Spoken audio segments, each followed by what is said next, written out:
December. Home range. The wild things that live on my farm are reluctant to tell me, in so many words, how much of my township is included within their daily or nightly beat. I am curious about this, for it gives me the ratio between the size of their universe and the size of mine, and it conveniently begs the much more important question, who is the more thoroughly acquainted with the world in which he lives? Like people, my animals frequently disclose, by their actions, what they decline to divulge in words. It is difficult to predict when and how one of these disclosures will come to light. The dog, being no hand with an axe, is free to hunt while the rest of us are making wood. A sudden yip yip yip gives us notice that a rabbit, flushed from his bed in the grass, is headed elsewhere in a hurry. He makes a beeline for a woodpile a quarter-mile distant, where he ducks between two corded stacks, a safe gunshot ahead of his pursuer. The dog, after leaving a few symbolic tooth marks on the hard oak, gives it up and resumes his search for some less canny cottontail, and we resume our chopping. The little episode tells me that this rabbit is familiar with all of the ground between his bed in the meadow and his blitz cellar under the woodpile. How else the beeline? This rabbit's home range is at least a quarter-mile in extent. The chickadees that visit our feeding station are trapped and banded each winter. Some of our neighbors also feed chickadees, but none of them band them. By noticing the furthest point from my feeder at which banded chickadees are seen, we have learned that the home range of our flock is half a mile across in winter, but that it includes only areas protected from wind. In summer, when the flock has dispersed for nesting, banded birds are seen at greater distances, often mated with unbanded birds. At this season, the chickadees pay no heed to wind, often being found in open windswept places. The fresh tracks of 3 deer, clear in yesterday's snow, pass through our woods. I follow the tracks backward and find a cluster of 3 beds, clear of snow, in the big willow thicket on the sandbar. I then follow the tracks forward. They lead to my neighbor's cornfield, where the deer have pawed waste corn out of the snow and are tousled one of the shocks. The tracks that lead back by another route to the sandbar en route to the deer have pawed at some grass tufts, nuzzling for the tender green sprouts within, and they have also drunk at a spring. My picture of the night's routine is complete. The overall distance from bed to breakfast is a mile. Our wood always harbors grouse, but one day last winter, after a deep and soft snow, I could find neither grouse nor a track of one.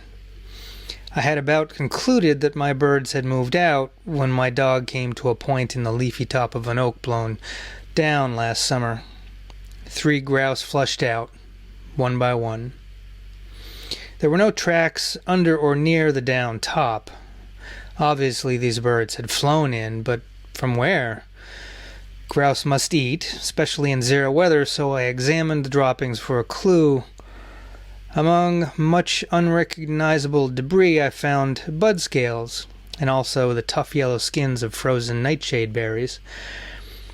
In a thicket of young, soft maple I had noticed in summer an abundant growth of nightshade. I went there and, after a search, found grouse tracks on a log. The birds had not waded the soft snow. They had walked the logs and picked the berries, projecting here and there within their reach. This was a quarter-mile east of the down oak. That evening, at sunset, I saw a grouse budding in a popple thicket a quarter-mile west. There were no tracks. This completed the story. These birds, for the duration of the soft snow, were covering their home range a wing, not a foot, and the range was half a mile across. Science knows little about home range, how big it is at various seasons, what food and cover it must include, when and how it is defended against trespass, and whether ownership is an individual, family, or a group affair. These are the fundamentals of animal economics or ecology. Every farm is a textbook on animal ecology. Woodsmanship is the translation of the book. Pines above the snow. Acts of creation are ordinarily reserved for gods and poets, but humbler folk may circumvent this restriction if they know how. To plant a pine, for example, one need be neither god nor poet, one need only own a shovel. By virtue of this curious loophole in the rules, any clodhopper may say, "Let there be a tree, and there will be one." If his back be strong and his shovel sharp, there may eventually be 10,000. And in the 7th year he may lean upon his shovel and look upon his trees and find them good. God passes on his handiwork as early as the 7th day, but I notice he has since been rather non-committal about its merits. I gather either that he spoke too soon, or that the tree stands more looking upon than do fig leaves and firmaments. Why is the shovel regarded as a symbol of drudgery? Perhaps because most shovels are dull. Certainly all drudges have dull shovels, but I am uncertain which of these two facts is cause and which effect. I only know that a good file, vigorously wielded, makes my shovel sing as it slices the mellow loam. I am told there is music in the sharp plane, the sharp chisel, and the sharp scalpel, but I hear it best in my shovel. It hums in my wrist as I plant a pine. I suspect the fellow who tried so hard to strike one clear note upon the harp of time chose too difficult an instrument. It is well that the planting season comes only in spring, for moderation is the best in all things, even shovels. During the other months you may watch the process of becoming a pine. The pine's new year begins in May, when the terminal bud becomes the candle. Whoever coined that name for the new growth has subtlety in his soul. The candle sounds like a platitudinous reference to obvious facts. The new shoot is waxy, upright, brittle. But he who lives with pines knows that candle has a deeper meaning, for at its tip burns the eternal flame that lights a path into the future. May after May, my pines follow their candles skyward, each headed straight for the zenith, and each meaning to get there if only there be years enough before the last trumpet blows. It is a very old pine who at last forgets which of his many candles is the most important, and thus flattens his crown against the sky. You might forget, but no pine of your own planting will do so in your lifetime. If you are thriftily inclined, you may find pines congenial company, for unlike the hand-to-mouth hardwoods, they never pay current bills out of the current earnings. They live solely on their savings of the year before.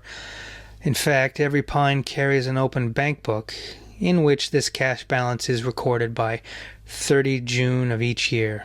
If, on that date, his completed candle has developed a terminal cluster of 10 or 12 buds, it means that he has salted away enough rain and sun for a 2-foot or even a 3-foot thrust skyward next spring. If there are only 4 to 6 buds, his thrust will be a lesser one, but he will nevertheless wear that peculiar air that goes with solvency. Hard years, of course, come to pines as they do to men, and these are recorded as shorter thrusts, i.e., shorter spaces between the successive whorls of branches. These spaces, then, are an autobiography that he who walks with trees may read at will.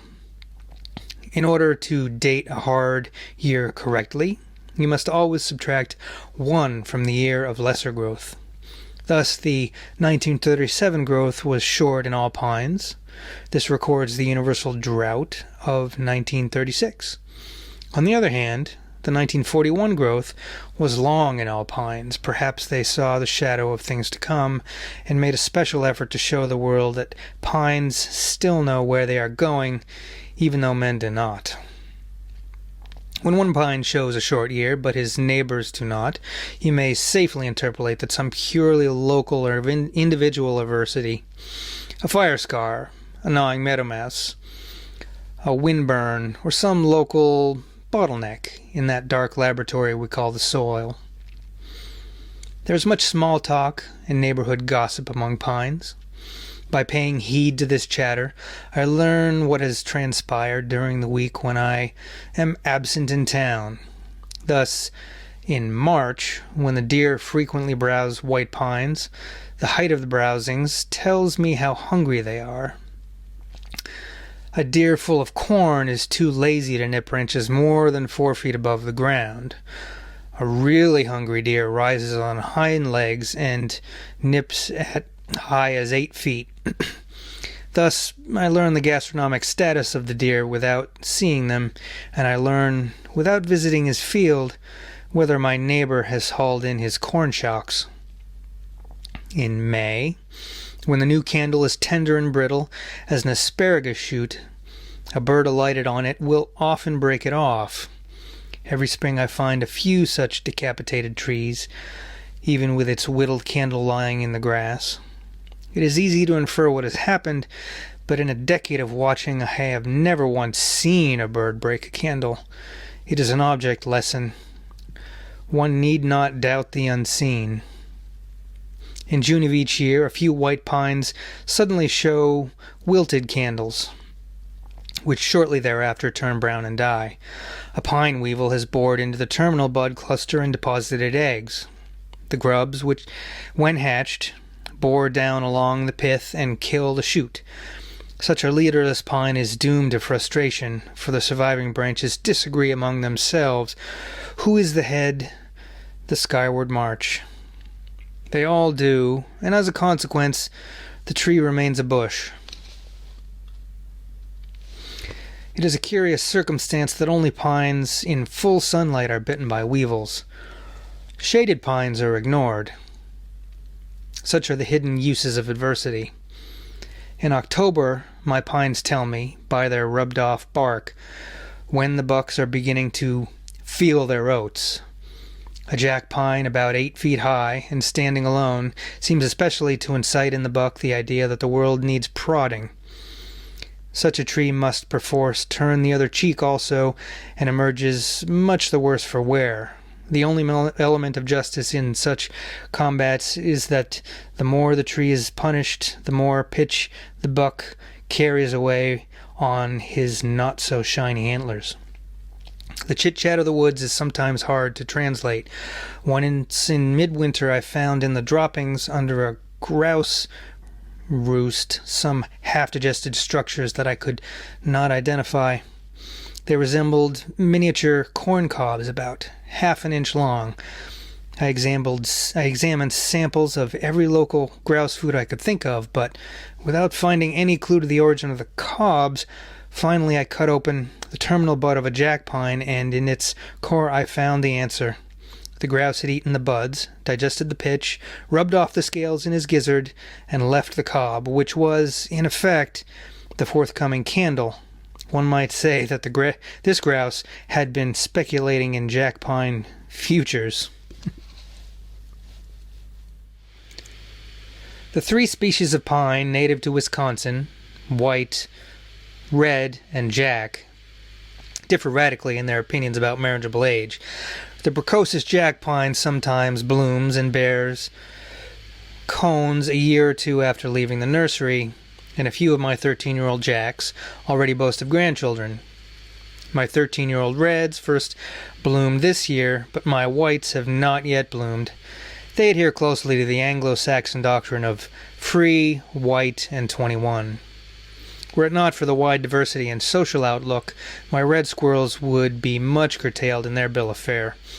Each year in midsummer they start tearing up jack pine cones for the seeds, and no Labor Day picnic ever scattered more hulls and rinds over the landscape than they do. Under each tree the remains of their annual feast lie in piles and heaps, yet there are always cones to spare, as attested by their progeny popping up among the goldenrods. Few people know that pines bear flowers, and most of those who do are too prosy to see in this festival of bloom anything more than a routine biological function. All disillusioned folk should spend the second week in May in a pine woods, and such as wear glasses should take along an extra handkerchief. The prodigality of pine pollen should convince anyone of the reckless exuberance of the season, even when the song of the kinglet has failed to do so. Young white pines usually thrive best in the absence of their parents. I know of whole woodlots in which the younger generation, even when provided with a place in the sun, is dwarfed and spindled by its elders. Again, there are woodlots in which no such inhibition obtains. I wish I knew whether such differences lie in tolerance in the young, in the old, or in the soil. Pines, like people, are choosy about their associates, and do not succeed in suppressing their likes and dislikes. Thus, there is an affinity between white pines and dewberries, between red pines and flowering spurge, between jack pines and sweet fern. When I plant a white pine in a dewberry patch, I can safely predict that within a year he will develop a husky cluster of buds, and that his new needles will show the bluish bloom which bespeaks health and congenial company. He will outgrow the outbloom his fellows planted on the same day, with the same care, in the same soil, but in the company of grass. In October, I like to walk among these blue plumes, rising straight and stalwart from the red carpet of dewberry leaves. I wonder whether they are aware of their state of well-being.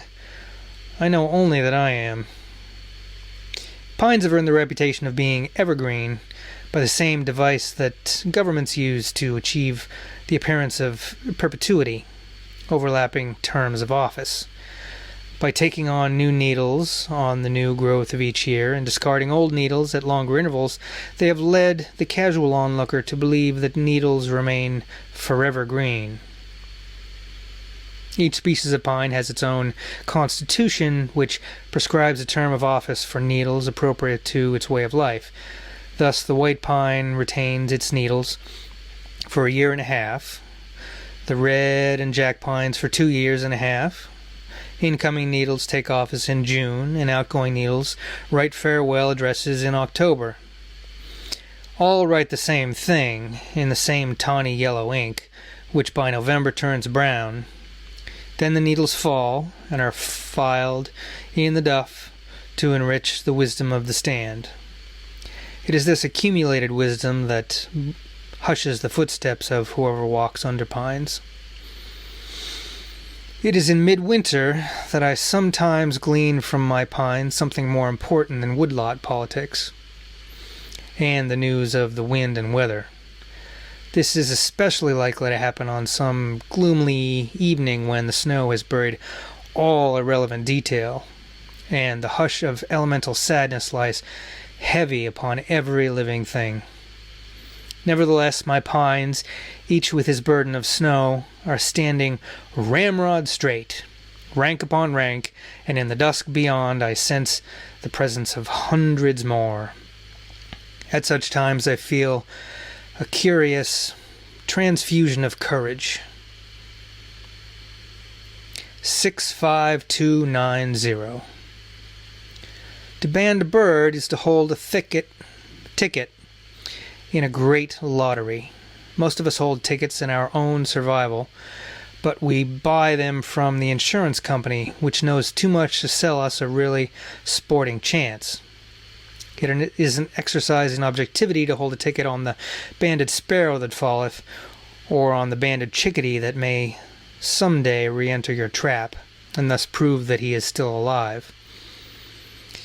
The tyro gets his thrill from banding new birds He plays a kind of game against himself, striving to break his previous score for total numbers.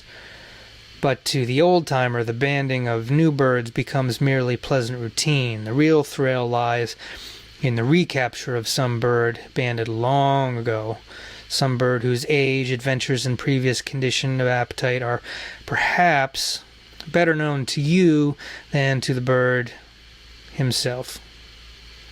Thus, in our family, the question whether Chickadee 65290 would survive for still another winter was, for 5 years, a sporting question of the first magnitude. Beginning a decade ago, we have trapped and banded more of the chickadees on our farm each winter. In early winter, the trap yields mostly unbanded birds. These presumably are mostly the young of the year, which, once banded, can thereafter be dated. As the winter wears on, unbanded birds cease to appear in the trap. We then know that the local population consists largely of marked birds. We can tell from the band numbers how many birds are present and how many of these are survivors from each previous year of banding.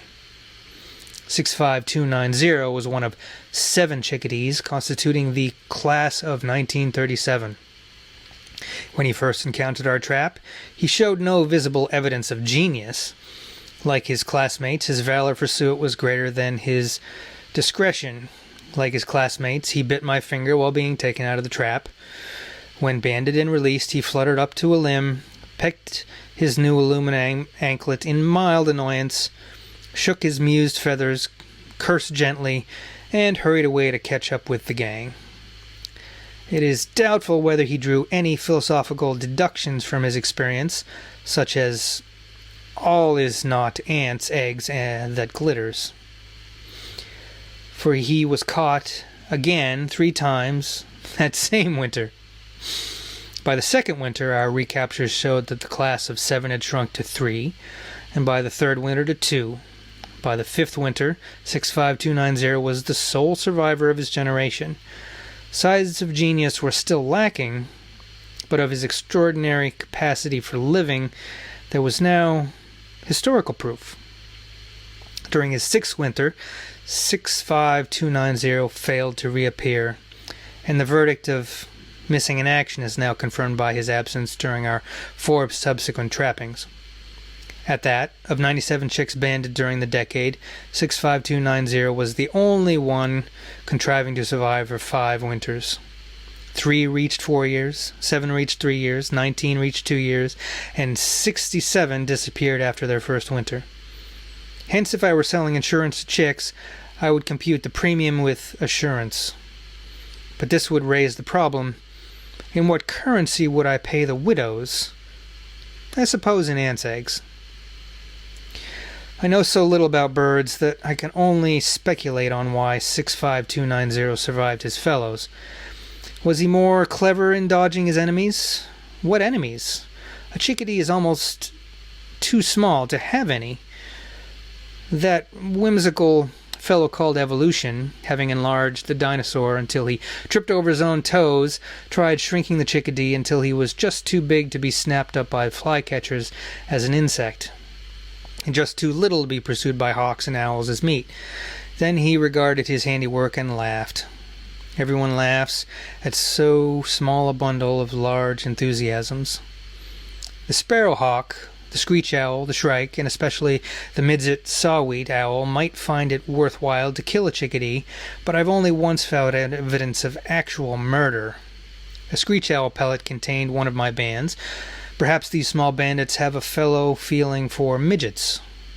It seems likely that weather is the only killer so devoid of both humor and dimension as to kill a chickadee. I suspect that in the Chickadee Sunday school 2 mortal sins are taught: thou shalt not venture into windy places in winter, and thou shalt not get wet before a blizzard.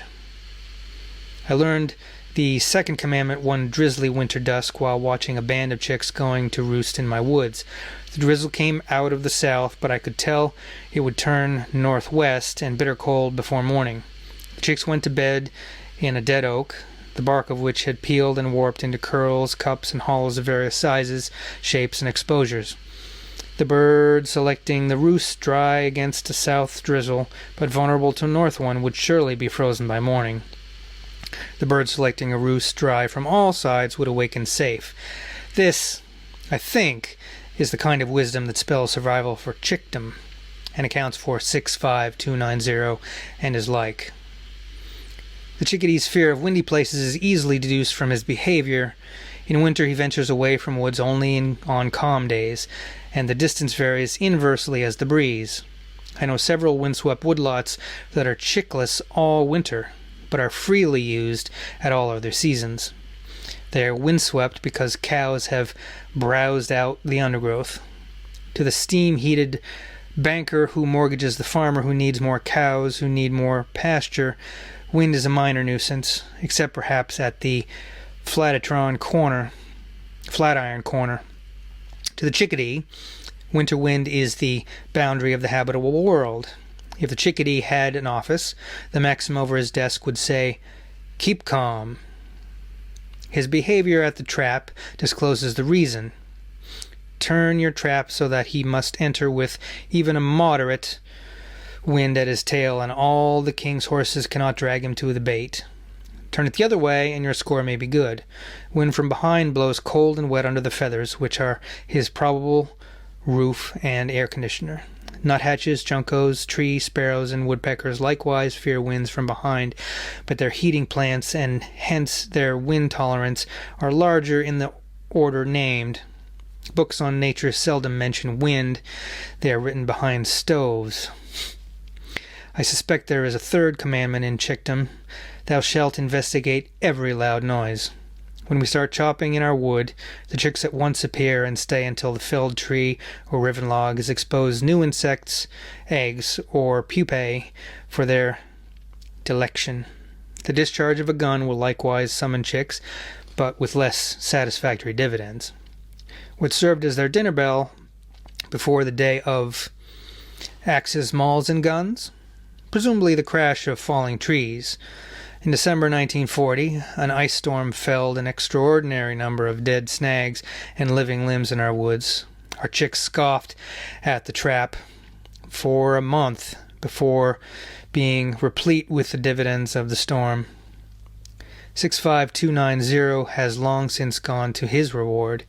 I hope that in his new woods, great oaks full of ants' eggs keep falling all day long, with never a wind to ruffle his composure or take the edge off his appetite.